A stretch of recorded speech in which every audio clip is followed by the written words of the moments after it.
Vamos pegar nossas Bíblias, pegar nossos livros. Nós estamos já há algum tempo lendo e fazendo a explanação do livro Nascidamente. Semana passada, uma pessoa que estava acompanhando o vídeo, a transmissão, a nossa live, perguntou pelo chat, né, o que significa nascidamente.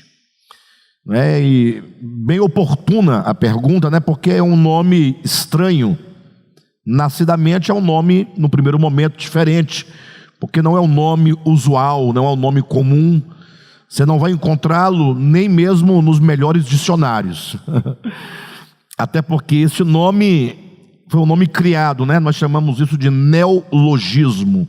Quando você cria uma palavra nova, que não existe no léxico da língua, para traduzir uma ideia, não é?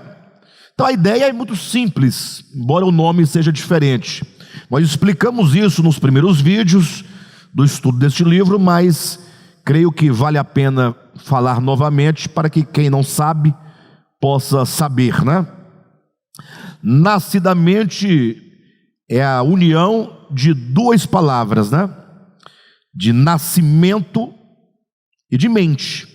A mente humana e de nascimento, ou seja, nascidamente fala de uma mente nova, uma mente que nasceu novamente, nasceu de Deus. Então, esse livro tem uma proposta de apresentar os principais temas da Escritura, no número de 8 temas que começa, né? Desde a ideia do que é Satanás, a antiga serpente, o dragão, falando sobre a queda do homem, o jardim do Éden, as duas árvores do meio do jardim, falando agora também sobre hamartia, sobre pecado. Nós vamos avançando, né? Falando sobre redenção, vamos falar sobre o selo da besta, o anticristo. O que é o selo da besta? 666, o que significa esse selamento, como esse selamento acontece, será que já está acontecendo, será que ainda vai acontecer, e quando acontecer, como é que vai ser feito esse selamento? Falamos também do selo de Deus, porque o Apocalipse não fala somente do selo da besta, fala também do selo de Deus. Infelizmente a maioria dos cristãos só dão atenção ao selo da besta, né? Ao sinal da besta, e não falam do selo de Deus. Então o Apocalipse vai falar de 2 selos e de 2 selamentos. Então neste livro nós vamos apresentar também o selo de Deus e como esse selamento acontece. Vamos falar também da segunda vinda do Senhor, a parousia, e vamos falar também sobre o reino milenar, e um último capítulo chamado Um Capítulo Diferente, que faz uma abertura aí para a ideia de eternidade. Embora não abordamos exaustivamente esse tema, porque não há material bíblico para abordar a eternidade futura, mas apenas como que abríssemos uma janela para a eternidade, para você vislumbrar alguma coisa. Logo se percebe que esse livro ele transita desde ao começo de todas as coisas até o fim de todas as coisas, começo, meio e fim, que é o que nos importa, entendermos o que é a queda do cosmo, entendermos que o cosmo passou por uma queda, e que particularmente o homem criado por Deus nesta terra também faz parte dessa mesma degradação, desse mesmo desagregamento, né? O homem se desintegrou do todo, que é o problema do pecado, que comumente na teologia se chama queda do homem. Aí falando sobre o pecado e como que Cristo redime este homem. O que é a redenção, não é? Então nós vamos desde o princípio, passando pelos principais momentos da história, queda, pecado, redenção, e como a obra de Deus vai se consumar com o selamento do Espírito Santo, e como que a obra do ministério do império das trevas, do anticristo, também vai se consumar com o selamento do anticristo. Então, os dois selamentos nada mais são do que a consumação dessa obra, dessa batalha, dessa saga entre o bem e o mal, entre a luz e as trevas, de que todos os homens em todos os tempos participam. E por fim, chegando, no finalzinho, volta do Senhor, reino milenar, e olhando para a eternidade. Então, ao meu ver, é um livro sensacional, em razão da importância do tema, ou dos temas que ele aborda, da ordem como é abordado, e sobretudo da perspectiva orgânica, porque nós não abordamos esses temas de uma perspectiva dogmática. Ou seja, se você ler um manual de teologia, você vai se sentir como um arqueólogo que está num campo, num sítio arqueológico, tratando de fósseis. Mas se você ler este livro, você vai se sentir dentro de um campo de batalha. Você vai ver como que esses temas, eles abordam a tua e a nossa experiência humana, nessa saga, nessa batalha, porque nós estamos numa batalha.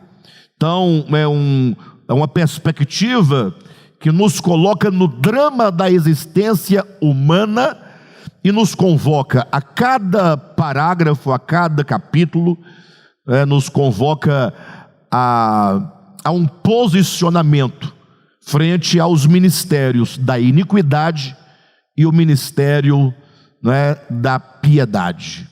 A Bíblia vai falar sobre dois ministérios são duas obras que estão acontecendo: o ministério da iniquidade, que vai se consumar no lago de fogo, e o ministério da piedade, que vai se consumar no novo céu e na nova terra, tendo a nova Jerusalém como centro de governo e de adoração ao eterno e do eterno. Então, fantástico. Então, creio que está explicado o nome do livro e também o subtítulo, que é A Organicidade das Escrituras, ok?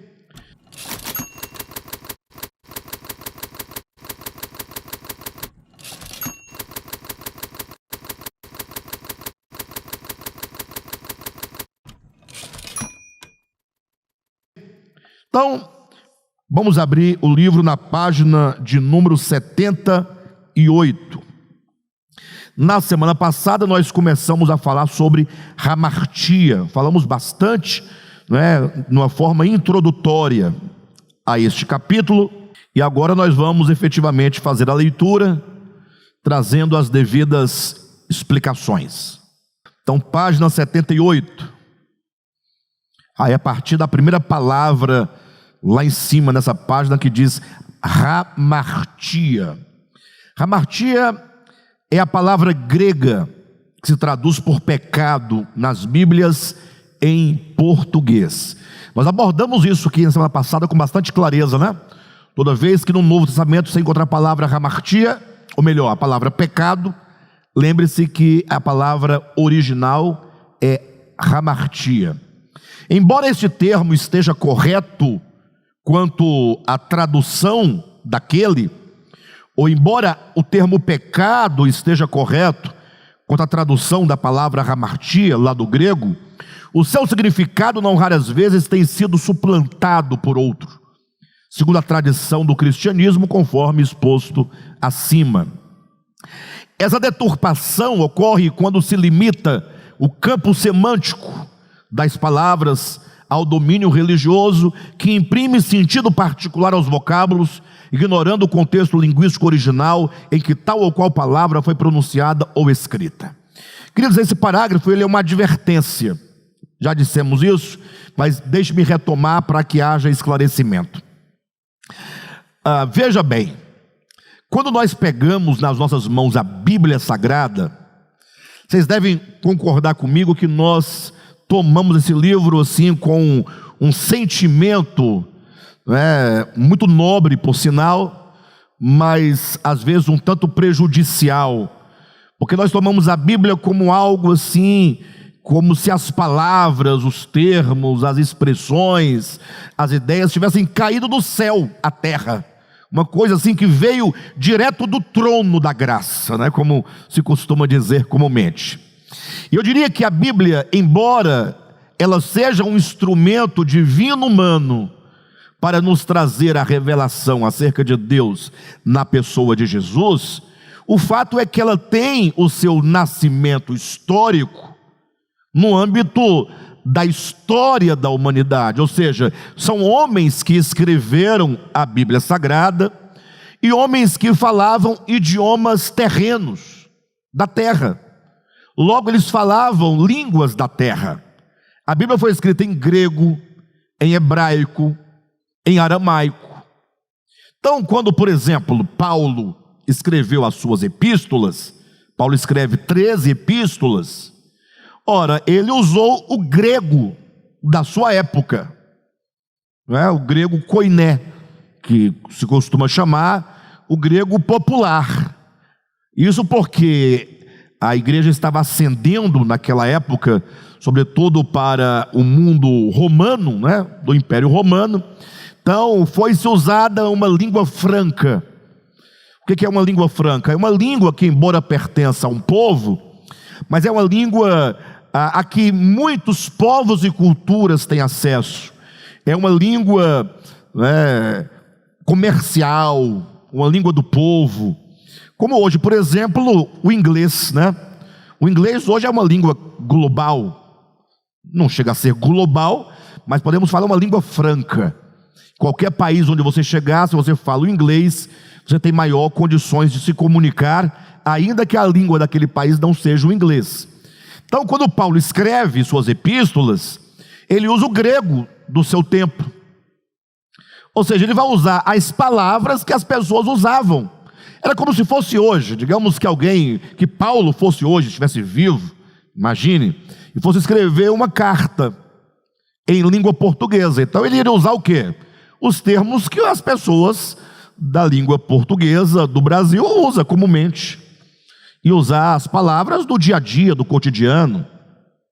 Mas aí quando nós lemos a Bíblia, porque estamos afastados da sua origem quanto ao tempo e ao espaço, nós tomamos a Bíblia e quando lemos a palavra pecado, por exemplo, logo nós vemos essa palavra um sentido místico, não é?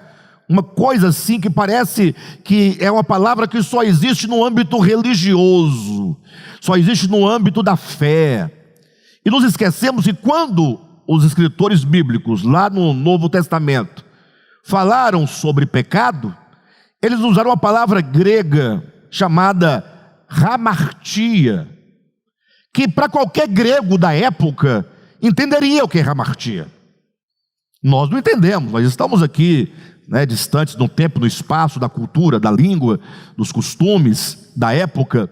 Mas o fato é que à época qualquer grego saberia que hamartia tem um significado comum, tem um significado vulgar. Cuidado para não confundir a palavra vulgar como sendo um termo pejorativo, né? Não é. Vulgar quer dizer vulgo, aquilo que é popular, aquilo que é do povo. Então, qualquer grego da época saberia o que é a palavra hamartia. Inclusive, mesmo antes dos textos bíblicos, em outras culturas, em outros costumes, na Grécia Antiga, sabia-se o que era hamartia. Para a surpresa de quem estuda letras, vai se deparar com o estudo de hamartia na literatura. Inclusive, um dos fundamentos da teoria literária de Shakespeare, que é um escritor inglês, é a ideia de hamartia. Ele usa a palavra hamartia dezenas de vezes para poder mostrar que o problema do herói, ou que seja o problema do personagem que sofre, no caso, a desgraça, porque os seus textos de Shakespeare são todos textos dramáticos e textos que falam do destino, não é? Então, a tragédia, tanto a tragédia grega quanto a tragédia shakespeariana, então o Shakespeare vai dizer que a tragédia, o herói sofre aquela tragédia, não porque ele errou o alvo, ou não entendendo hamartia como meramente errar o alvo, como se o alvo fosse um destino geográfico e ele vai para o lugar errado.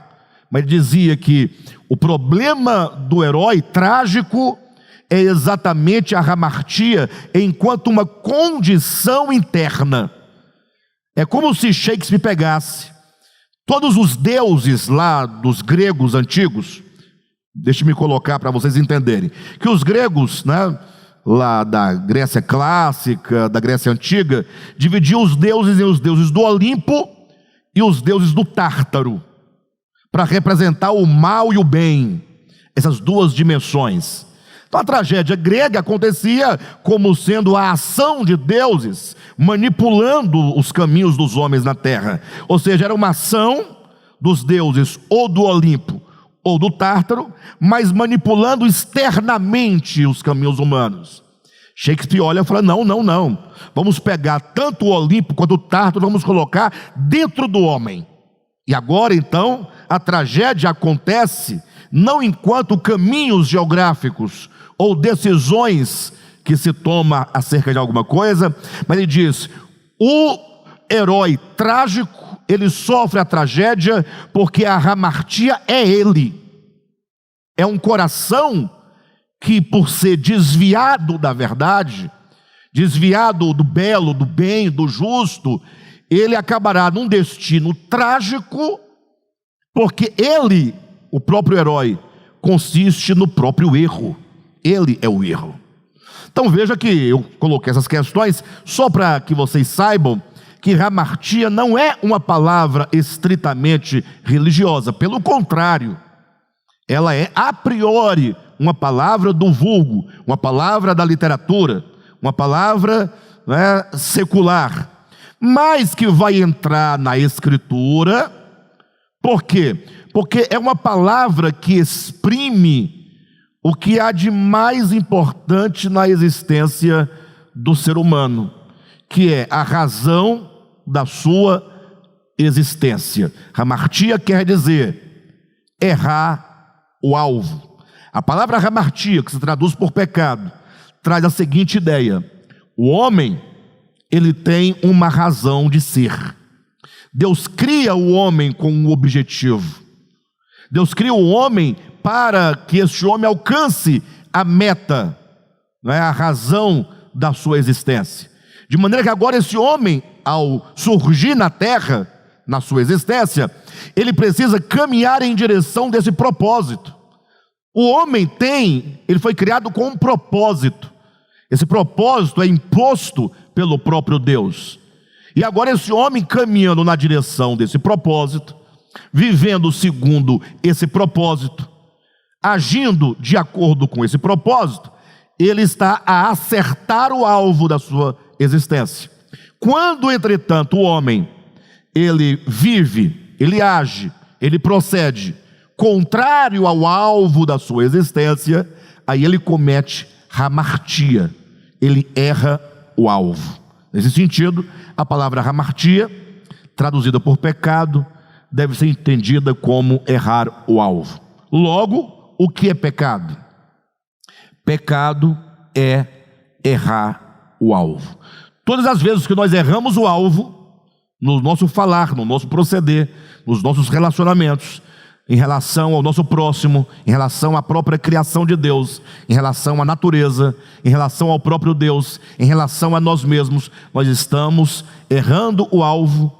E logo esses atos, esses comportamentos, essas palavras, esses relacionamentos são chamados de pecado. Errar o alvo, hamartia e, portanto, pecado. Agora, a grande questão é o que fizeram com essa palavra ao longo da história da igreja. Ou seja, imprimiram a essa palavra pecado um sentido que foge completamente do sentido original da palavra. É o que nós falamos aqui neste parágrafo, quando diz assim, olha, essa deturpação, a deturpação da palavra pecado, ocorre quando se limita o campo semântico. Essa deturpação ocorre quando se limita o significado dessas palavras ao domínio religioso, quando se imprime um sentido particular aos vocábulos, ignorando o contexto linguístico original em que tal ou qual palavra foi pronunciada ou escrita. Continuando a leitura, os apóstolos apreenderam os ensinamentos de Cristo em seus corações e os tinham muito claros em suas mentes. A fim de nos transmitir, eles fizeram uso da língua grega, koiné, para dar forma escrita às ideias do Evangelho. E agora olhem para mim, porque isso aqui é extremamente importante. É muito básico. Qualquer pessoa que por um momento refletir sobre essa questão vai perceber isso, mas é difícil para os crentes entenderem. Imagine, os apóstolos apreenderam os ensinamentos de Cristo em seus corações. Jesus veio e ele falava aos discípulos, falava aos apóstolos. Jesus falou o que é o reino de Deus, ele falou sobre o império das trevas, ele falou sobre o pecado, sobre a vontade de Deus. Então, Jesus, ele apenas transmitiu o conhecimento da vontade de Deus aos apóstolos. Os apóstolos entenderam a mensagem, compreenderam a mensagem, acolheram a mensagem, e agora os apóstolos deveriam sair e anunciar a palavra. Logo, o que é o Evangelho? O Evangelho é a vontade de Deus revelada. O Evangelho de Deus é a vontade de Deus ensinada, proclamada e anunciada, para que os homens, ouvindo, possam recebê-la no coração e dar o devido crédito àquela palavra, para que eles vivam segundo aquela palavra. Por que dar esse conceito de evangelho? Para você não confundir evangelho com Bíblia, para você não confundir evangelho com os evangelhos. Mateus, Marcos, Lucas e João são os 4 evangelhos, são os 4 livros que foram escritos para falar acerca do evangelho. E a pergunta básica seria: imagine vocês se Mateus, Marcos, Lucas e João não estivessem escrito os seus livros. Teríamos ainda o evangelho? O evangelho é uma pessoa. O evangelho não é um livro. O livro é um instrumento material, humano, linguístico, histórico, para que as ideias do Cristo possam o quê? Ser passada de geração em geração, para que não se perdesse no eixo histórico a mensagem. Mas o evangelho é a mensagem da cruz, que pode ser falada, ou pode ser escrita, ou pode ser cantada, ou pode ser encenada. Mas encenar, cantar, escrever ou falar são apenas meios de transmitir a mensagem, que é o evangelho. Então veja o que estamos colocando. Os apóstolos apreenderam os ensinamentos de Cristo em seus corações e os tinham muito claros em suas mentes, a fim de nos transmitir, a fim de transmitir a nós tais ensinamentos. Eles fizeram uso da língua grega para dar forma escrita às ideias do evangelho. As palavras por eles utilizadas, portanto, saíram do idioma autóctone do seu tempo. Idioma autóctone quer dizer o idioma natural das pessoas, do lugar. Então, a palavra autóctone quer dizer aquilo que é natural daquele lugar, que é nativo. Então os apóstolos usavam a língua do povo da época, como eu disse, a língua franca, porque se eles escrevessem talvez em hebraico ou em outro idioma, eles iriam talvez dificultar o acesso das pessoas ao texto, uma vez que não era uma língua muito divulgada ou muito usada. Então as palavras por eles utilizadas, portanto, saíram do idioma autóctone do seu tempo. Agora, ao nos aproximarmos das Escrituras, precisamos fazer caminho inverso ao deles. Olha que interessante. O que os apóstolos fizeram? Eles partiram da ideia, da mensagem, para escrever um texto numa língua. Sim ou não? Está claro para vocês? Os apóstolos não receberam uma Bíblia de Jesus. Jesus não deu Bíblia para ninguém. Ele falou a palavra, falou o ensinamento. E os apóstolos os tinham, esses ensinamentos, nas suas mentes, nos seus corações. O que eles fizeram? Eles foram escrever para que isso chegasse até você hoje na forma escrita. Agora é você que se aproxima do texto bíblico. Você pega agora o texto que eles escreveram. E qual é o caminho que nós vamos fazer? O caminho inverso. Nós vamos agora partir do texto para as ideias. Eles começaram com as ideias para o texto. Nós devemos pegar o texto e perguntar ao texto: o que esse texto quer nos dizer? Ou o que os apóstolos tentaram nos dizer por meio desse texto? Temos, portanto, que recuperar o pensamento autoral dos apóstolos, o pensamento original dos apóstolos. Qual é o ensinamento que de fato eles quiseram nos transmitir?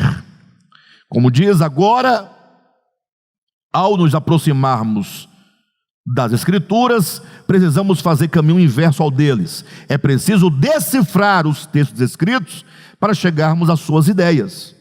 Eles tinham a mensagem do Cristo e precisavam de um veículo para transmiti-la, a língua. Nós temos os escritos e precisamos decodificá-los para atingirmos os seus ensinamentos. Portanto, faz-se necessário recuperar o étimo do termo pecado, a fim de garantir com exatidão a sua significação no âmbito das Escrituras e de nossa experiência. Recuperar o étimo é recuperar o sentido fundamental da palavra pecado, ou mais precisamente da palavra hamartia. Vocês sabem, dá um exemplo básico do básico do básico. Olha como que muitas vezes nós usamos as palavras sem nos atentar para o tal do étimo, E quando nós não atentamos para a ideia do étimo, da raiz da palavra, nós falamos assim aleatoriamente as coisas sem pensar. Então pense na palavra amor. É um substantivo, Todo mundo sabe o que é amor, pelo menos vulgarmente falando, todos sabem o que é o amor. Então amor é escrito com a palavra A-M-O-I-R.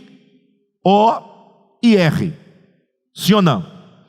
Mas diz na gramática que essa é uma palavra primária. Mas dessa palavra, muitas outras palavras vão surgir. Então, de amor, você pode colocar a palavra amado. Sim ou não? Amor é A-M-O-R.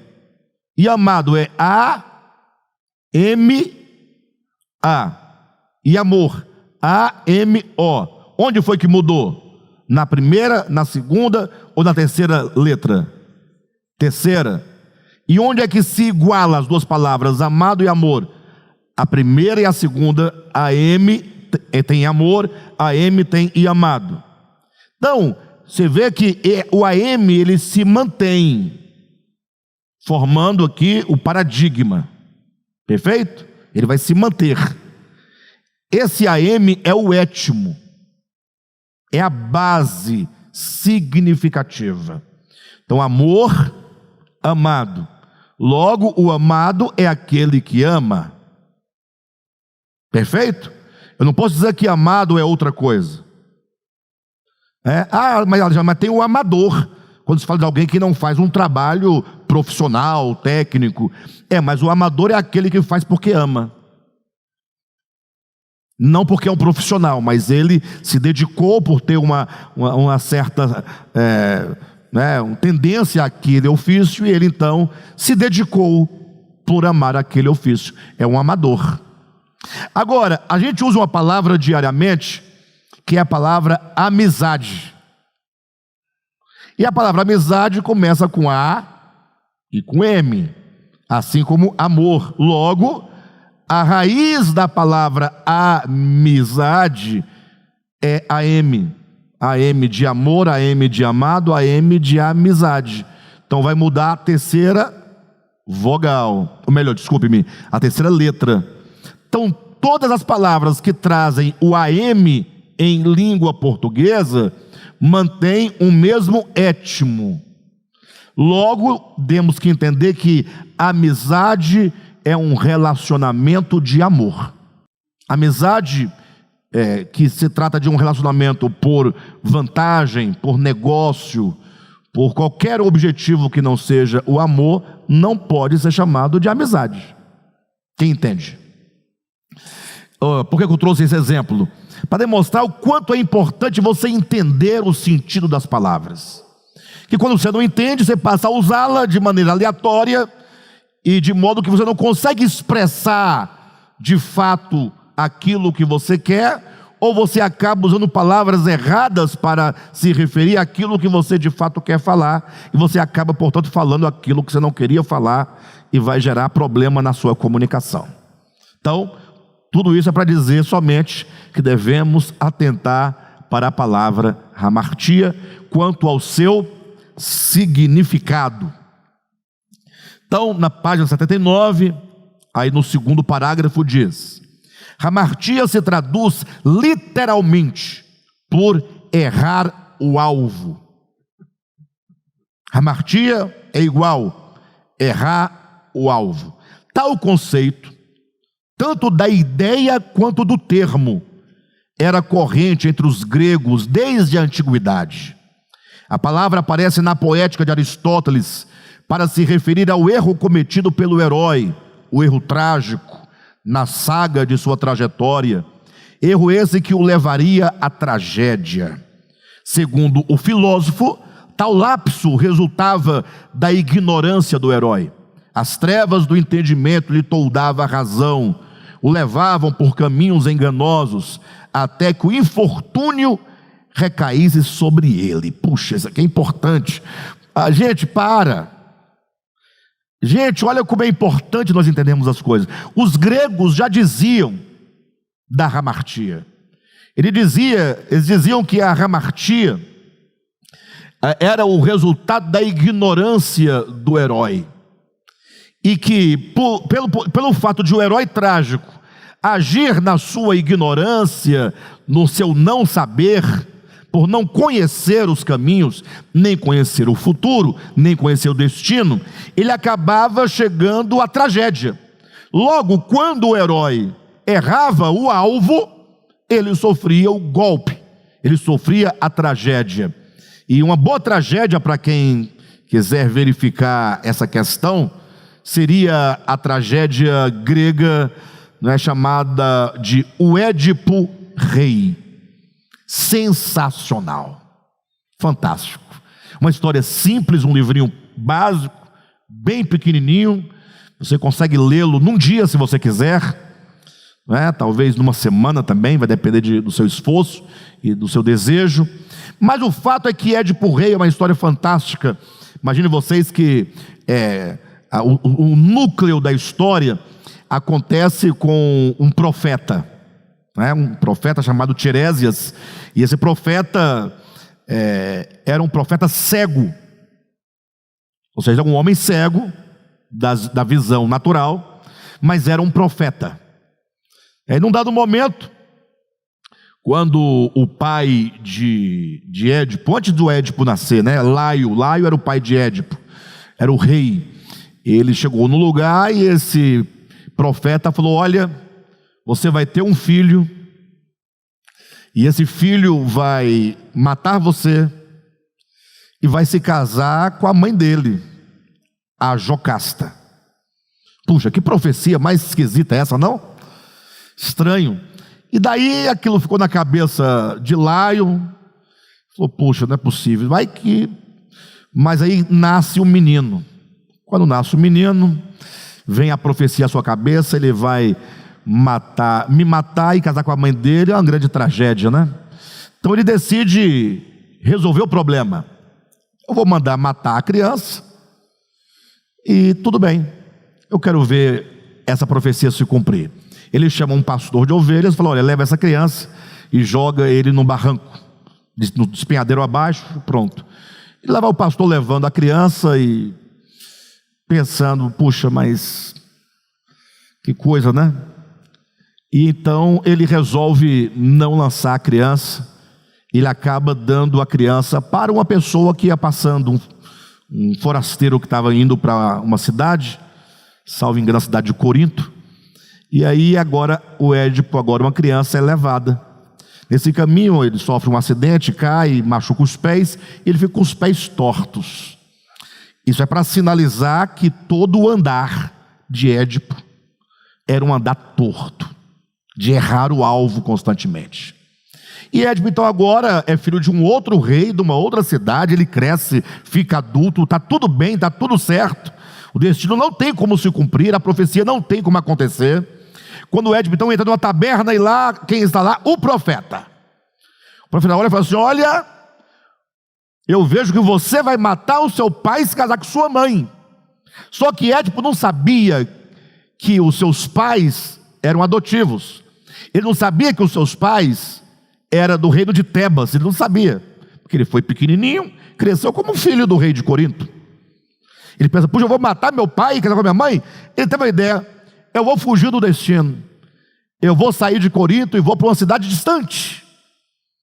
E agora ele começa a ir em direção a Tebas. É legal, né, pessoal? Tem que ler, é muito bom ler, é muito bom ler. E tem tudo a ver com tudo, se você entender o conceito de hamartia, depois você lê a escritura, compara com a sua vida, quantas vezes nós estamos indo numa direção, achando que estamos indo para o bem, e estamos indo para o mal. Então Édipo está errando o alvo desde o nascimento. Édipo está indo no caminho contrário desde sempre. Conclusão, quando ele vai chegando perto de Tebas, tem a tal da esfinge. Eu não vou contar toda a história, que é uma história longa, e eu sei que havia uma grande praga que estava acontecendo na cidade. Enfim, eu sei que o Édipo, ele resolve o enigma, né, lá da esfinge. E então agora, porque ele desculpe-me, né, no caminho para Tebas, ele encontra com uma caravana que vem vindo, e etc. E aí ele vai lutar contra esse pessoal. Quem estava na caravana? Seu pai, que ele não sabia que era o pai. Ele luta, mata o seu pai, resolve o enigma da esfinge, chega em Tebas, como recompensa, se casa com a mulher do rei, que estava viúva do pai.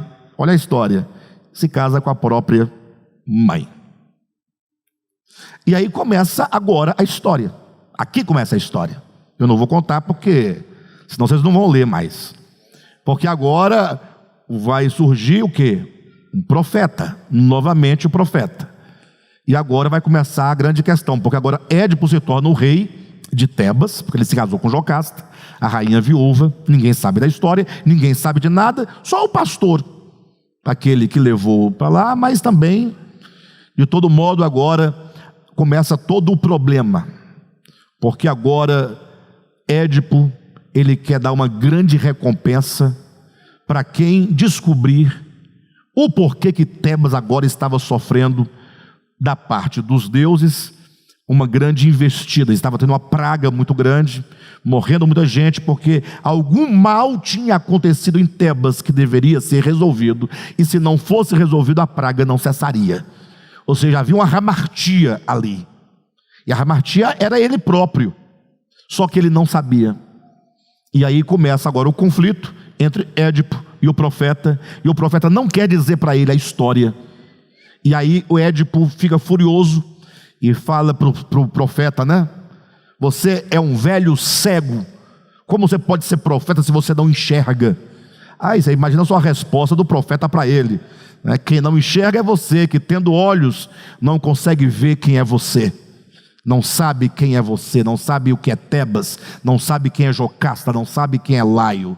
E no final isso vai descambar. No final Édipo tem os olhos vazados e é obrigado a sair de Ítaca, não, de Tebas. Ítaca é de Homero, e agora se torna um errante. Vai começar agora uma segunda tragédia chamada Antígona, mas é outra história.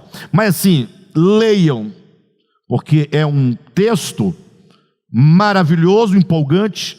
A catarse que ele te traz é muito grande, e, sobretudo, trabalha o conceito de hamartia. Ou seja, desde os gregos já diziam que a hamartia é errar o alvo, e quando você erra o alvo, você o faz por ignorância, por causa de cegueira, e quando isso acontece, a tragédia é fatal. Não tem como o indivíduo cometer a hamartia, cometer o pecado e não sofrer as consequências. Então, aqueles que acusam os cristãos, o cristianismo, a Bíblia, os crentes, os pastores, dizendo: essa ideia de pecado que vocês falam aí, nada a ver, coisa de religioso, é uma tal de moral, né? Nietzsche acusa o cristianismo de impor e de estabelecer uma moral dos fracos. Ora, em Nietzsche, olha que Nietzsche era um grande amante da literatura grega, né? Nietzsche tinha uma relação profunda com a literatura grega, ele conhecia profundamente. Agora, deixou escapar a ideia de hamartia, ou então pode ter sido a propósito ou não, ninguém pode falar, mas o fato é que antes mesmo da Bíblia, esse conceito já estava profundamente enraizado na cultura dos povos antigos. Ou seja, quando a Bíblia diz que o salário do pecado é a morte, isso é uma ideia trágica, é uma ideia da tragédia. Ou seja, não tem como nós escaparmos da tragédia da morte eterna se nós não entendermos o que é o pecado, o que é a hamartia, e nos colocarmos no caminho de acertar o alvo da nossa existência. Não tem como, não é uma questão de um Deus implacável, né, de um Deus incapaz de perdoar, de um Deus irado, de um Deus... Não, o problema é que a hamartia nos conduzirá para longe da vida, para longe do bem, para longe da verdade. E a questão do pecado, da hamartia, não é uma questão exclusiva do cristianismo. Todos os povos, nas suas línguas, com seus termos, com suas expressões, de uma maneira ou de outra, falaram dessa mesma tragédia, com palavras diferentes, com sentidos diferentes, mas tratando do mesmo problema. Ou seja, a humanidade em todos os tempos e em todos os lugares traz consigo uma enfermidade da alma, uma enfermidade do espírito, uma enfermidade do coração, né? Que os hindus chamavam Maya, que quer dizer ilusão, né? Que outros chamam de sofrimento, porque o pecado, no sentido do sofrimento, aqueles que chamam o pecado de sofrimento, aqueles que entendem que a humanidade tem um problema chamado sofrimento, quer dizer, toda vez que o homem procede, ele faz o outro sofrer, e os meus atos que fazem os outros sofrer, também me faz sofrer, e que também eu faço sofrer a própria natureza. Ou seja, o cosmos está num profundo sofrimento. Quem causa esse sofrimento são os homens cegos e ignorantes, que não conseguem perceber a razão da sua existência. Então, seja Maya, ilusão, seja sofrimento, ou seja hamartia, ou seja pecado, tudo é uma coisa só. Tudo fala de uma mesma situação. Agora, o grande segredo, ou seja, o que nós precisamos neste momento, é discernir a aplicação do termo hamartia. Então, continuando na página 79, nós temos: Shakespeare, por sua vez, concebeu a ideia de hamartia como um defeito trágico. Defeito trágico. Ou seja, o dramaturgo inglês entendia que o herói erra, porque a hamartia é parte do seu caráter, da constituição de suas faculdades. O erro, nesse caso, é o próprio homem, de sorte que a tragédia seria o resultado inevitável, reflexo de seu coração oblíquo, de seu coração desviado, seu coração que vai na direção contrária. Por isso que tem na gramática, né, os pronomes pessoais do caso reto e os pronomes pessoais do caso oblíquo. Caso reto, eu, né? Vai diretamente à pessoa, ao sujeito. Ao passo que quando é indireto, quando o texto faz uma referência a mim de modo indireto, vai ser usado um pronome oblíquo, né? Então eu falo assim, olha, eu quero água. Então, caso reto, diretamente a mim. Agora se eu falar, dá-me água, eu falo, dá a mim a água. Esse mim é indiretamente, porque não sou eu que darei a água. Dá-me, dá para mim. Então eu estou usando a referência à minha pessoa de modo indireto, portanto oblíquo. Eita, acabou, ninguém mais vai errar, hein? Caso reto fala diretamente a mim, e o caso oblíquo fala sobre mim indiretamente. Portanto, nunca usa a forma indireta, o caso oblíquo, como sujeito. Mim não faz nada, mim só pode receber. Agora, eu falo, eu bebo, eu canto, eu prego, eu ensino, mas quando eu estou recebendo algo, então o caso aí é oblíquo. Então quando diz aqui coração oblíquo, é um coração desviado, não é reto. Perfeito? Continuando na página 79, nós temos a reunião desses dois olhares semânticos. Quais dois olhares? Olha, o olhar de Aristóteles, dos gregos, e o olhar de Shakespeare, o inglês. A reunião desses dois olhares semânticos constitui nos evangelhos a ideia que Cristo traduz por pecados. Alexandre, por que você não usa sua Bíblia, né? Fala logo de Jesus, tal. É para você entender que quando Jesus vai falar sobre pecado, ele fala sobre hamartia. Ele está usando um conceito que o povo da época conhecia. E por nós não conhecermos, nós não vamos entender o que é pecado, se nós não recuperarmos o sentido vulgar que a palavra foi usada por Jesus, pelos apóstolos, pelos gregos. Então a necessidade de recuperar esse contexto histórico é para nos fazer entender o que a Bíblia quer dizer por pecado, ok? Então a reunião desses dois olhares semânticos, no caso de Aristóteles e Shakespeare, constitui nos evangelhos a ideia que Cristo traduz por pecados.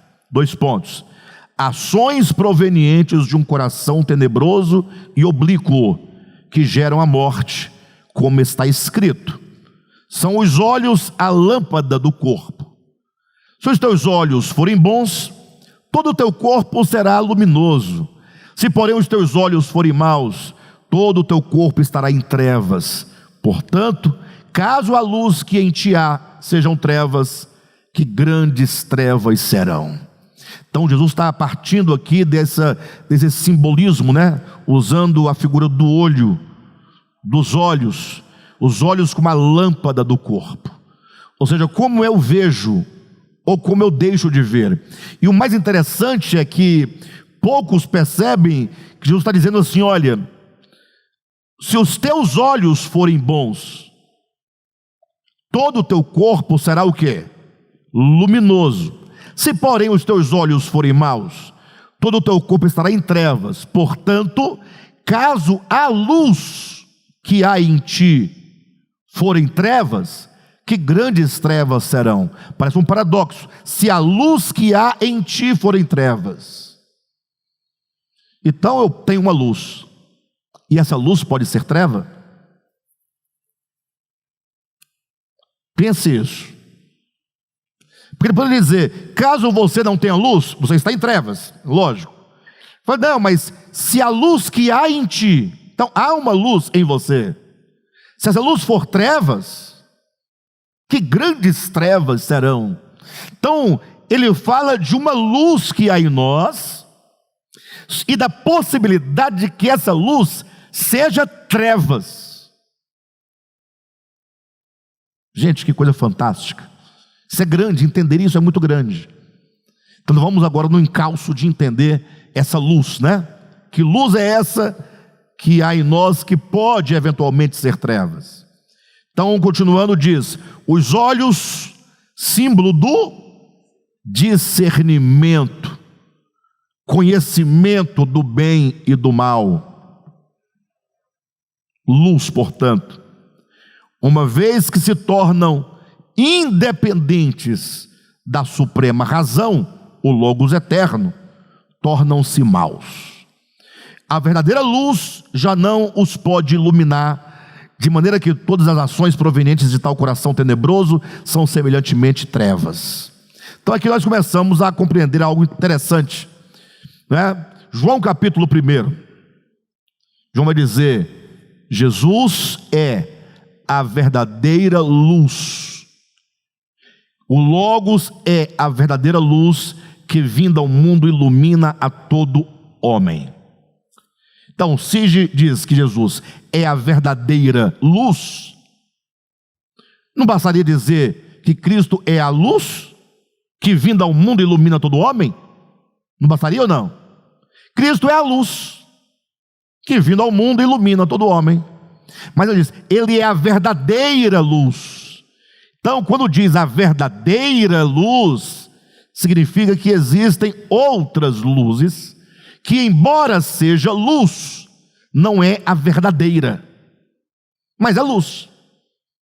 E portanto, se você entender que o Logos de João capítulo 1 se traduz por razão, por palavra, por entendimento, e o próprio capítulo 1 de João vai dizer que o Logos é a luz, e não somente a luz, mas é a verdadeira luz. Então, luz e Logos se traduz por sabedoria, conhecimento universal. Ou seja, o Logos é o verdadeiro conhecimento, é aquele que tem a clareza de todas as realidades espirituais, sem nenhum tipo de distorção. Agora, e o homem que foi criado por Deus inteligente? O homem não tem inteligência? O homem não tem razão? Sim ou não? São os olhos do corpo. Então, o homem tem a sua capacidade de inteligência, de compreensão, e portanto, a Bíblia fala que os nossos olhos são a luz do nosso corpo, é que nos conduz. Então nós somos conduzidos pelo quê? Pelo entendimento. E você então conduz a sua vida em que direção? Em qual direção você conduz a sua vida? Ora, você tem a sua razão, e você vai escolhendo os melhores caminhos, portanto, para você seguir. Uns acham que é por aqui, outros acham que é daquele outro modo, e cada um, de acordo com a sua luz, vai decidindo a sua vida.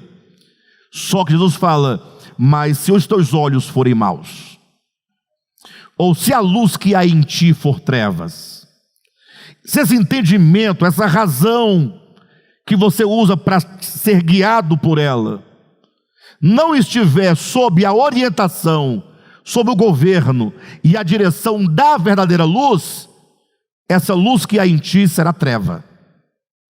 Logo você não terá como acertar o caminho. Você não tem como acertar o alvo. É impossível. Gente, eu dizia aqui no domingo, não sei quantos de vocês entenderam, como eu falei muito rapidamente, sem gastar muito tempo, às vezes passa despercebido, né? O texto de Mateus capítulo 4, versículo 4. Não só de pão vive o homem, mas de toda palavra que procede da boca de Deus. Isso é um princípio fundamental. Sabe por que nós nos alimentamos de pão? Todos os dias. Nós aqui, por menos que temos comido hoje, comemos alguma coisa. E nós nos esforçamos por nos alimentar bem. A gente sabe que o alimento físico, o pão diário, ele é que nos dá sustância, saúde para viver. Então, nós comemos para viver. Eu sei que nós saboreamos, gostamos de comer, o sabor, o aroma, tudo, paladar, é muito bom, mas em última instância, nós comemos para viver. Sim ou não? Tanto é que quando a pessoa vai para o hospital e não tem como comer picanha, costela, macarrão, Ele tem que tomar lá um soro, tem que tomar um alimento líquido que vai pela veia. Ele não sente sabor nenhum, ele tem que se alimentar para continuar o quê? Vivendo. Agora, Jesus diz, olha, o homem, ele não vive só de pão. Ele também precisa de um outro pão para viver. E esse outro pão é o pão espiritual, é o pão vivo que desceu do céu. Logo, para o homem viver, ele tem que se alimentar do pão material e do pão espiritual. Não só de pão vive o homem, mas de toda palavra que procede da boca de Deus. Poderia ser dito de outra maneira: o homem vive de toda a palavra que sai da boca de Deus e também de pão. Não só de pão, é o mesmo que e também. Agora, olhem para mim, sabendo nós disso, sabendo a humanidade disso, porque a humanidade, de certo modo, sabe disso, talvez não com essas palavras, não com essa explicação, mas todos sabem que nós precisamos cultivar e alimentar o nosso espírito humano, a nossa espiritualidade. Todos sabem disso. Agora, e sabendo que temos necessidade para viver do pão espiritual, quantos de nós, sabendo, negamos ao nosso espírito pão espiritual? Ignoramos. Nós construímos uma vida de trabalho, de edificações, edificar uma família, edificar uma casa, de aquisições, de passeio, de lazer. Ou seja, na nossa existência, nós fazemos de tudo para que possamos ter uma vida boa, sim ou não? Só que nós negligenciamos, não raras vezes, o pão espiritual. Nós estamos errando o alvo? E qual será o resultado? A tragédia. Não teremos como viver. Então veja que a ideia de errar o alvo é uma ideia muito básica, muito simples. Há um princípio de que o homem precisa de se alimentar espiritualmente para viver.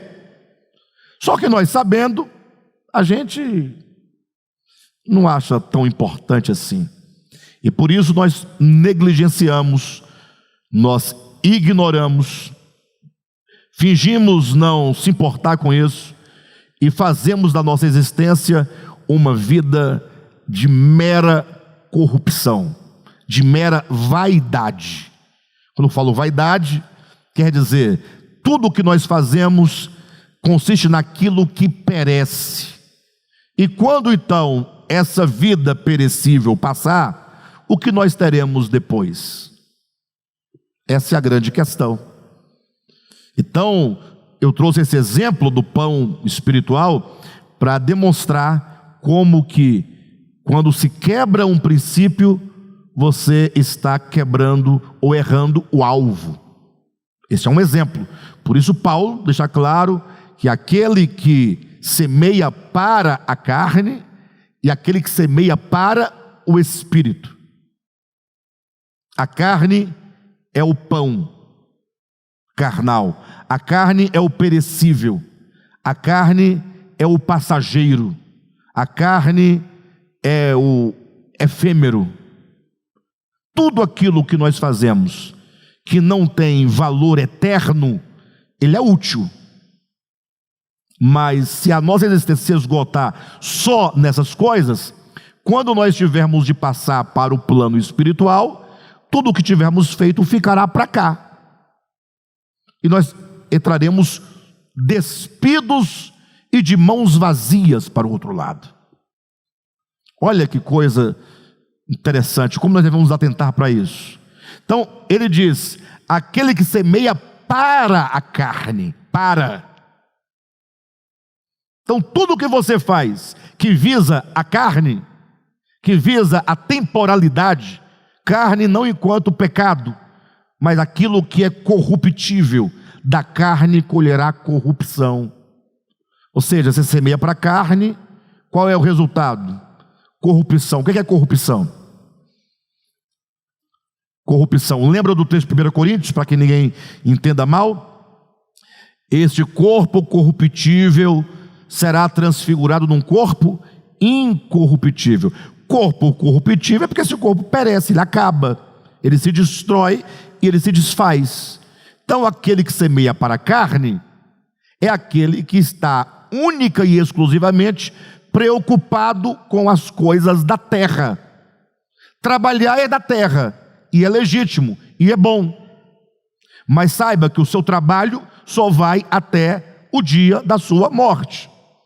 E o que você terá daí para frente? É a pergunta. Quanto você vai levar do seu trabalho físico para a eternidade? Nada. Você comprou casas, vão ficar aí para serem disputadas pelos herdeiros. Você comprou roupas boas, ficarão aí para serem doadas ou para serem vendidas para um brechó.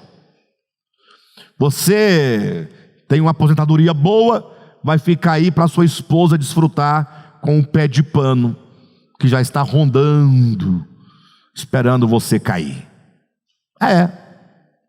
Você comprou uma fazenda, vai ficar aí para os herdeiros disputarem. Então, Paulo está dizendo, tudo que se semeia para a carne, o fim é nada. Agora, o que semeia para o Espírito, olha, semeia para.